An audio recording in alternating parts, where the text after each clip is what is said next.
Монгол улс маань ямар байх вэ гэдэг маань нэгдүгээр курст ороод төлбөр маань бол нэлээд жоохон манайхаар гэрт маань жоохон асуудалтай. Олон гинт нөгөө олон хүүхэдтэй ажиллаад тэр олон хүүхдийн одоо 40 гаруй огтол би ерөөсөө өмнө бол багшийн мэрэгчлээ одоо юу гэдгийг те одоо болно гэж бодож байгаагүй.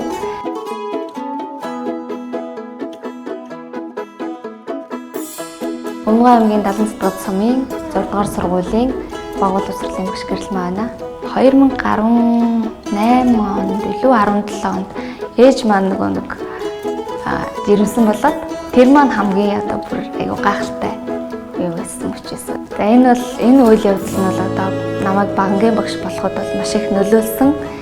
Огтол би ерөөсөө өмнө бол багшийн мэрэгчлээ одоо юу гэдгийг те одоо болно гэж бодож байгаагүй.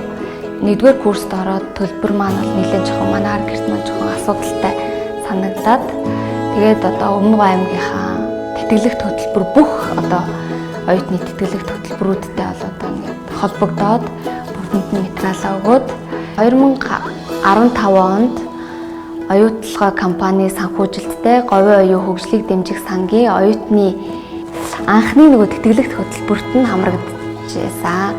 За тэгээд энэ хөтөлбөр маань жил болгон зарлагдаж одоо олон сайхан залуучуудын ар гэрт болон оюуны хөрөнгө оруулалт хийдэг бас сангийнхаа хамт олон бас маш их талархаж байгаагаас хэлмээр байна.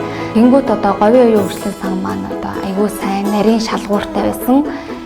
Тэгээд семестр болгоноор ерөөсөө юугаа голч дүнгээ хардаг, ярилцлаганд оруулдаг, мэдээлэлээ ингэж явуулдаг байсан. За 2018 онд бол төгсөөд Өмнөгов аймгийн цогцсон мөрөөдөл сургуулиас одоо ажлын гараагаа эхэлсэн.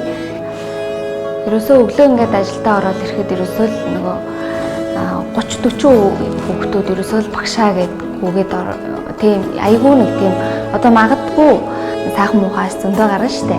Тэгэхэд тухайн хүүхд маань ерөөсөө багш одоо юу гэдгийг тэгсэн шүү дээ гэж ямар ч тийм бодох зүйл байдгүй хүүхдүүдийг гинэн цайлган зан айгүй бүр үнэхээр энэ мэрэгжлийг одоо эзэмшсэн тэ энэ мэрэгжлийг одоо бас энэ хүртэл хийж байгаа урам зориг маань тэн дээр оршдог.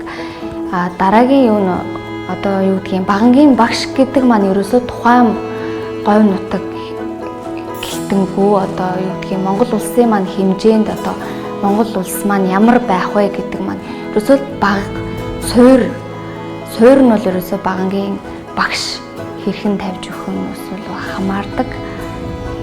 Тэгэхээр багангийн багш гэдэг бол ерөөсөө л гайхамшигтай мэрэгжил гэж хэлмээр байна. За 2025 оны 3 сарын 10-наас эхлээд одоо энэ Өмнөгов аймгийн 76 дахь сумын 6 дугаар сургуульд одоо багшаар ирж ажиллаж байгаа. Өмнөгов аймгийн засаг даргын хамгийн газрын захиалгаар Говийн оюун хөгжлийг дэмжих сангаас одоо 100% одоо хөрөнгө оруулалт санхүүжилтээр нь 6 дугаар сургууль маань бүтээн байгуулагдсан байгаа. За 6 дугаар сургууль маань анги дүргэлтийн хувьд 24-өөс 28 хүүхдийн зохион байгуулалттай байгаа. Говь нутгийнхаа ирээдүйн боловсон хүчнийг бол одоо ингээд бэлтгээд за тэгээ энэхүү сургуульдаа бол ингээд багшаар ажиллаж байгаа да маш их таатай байна.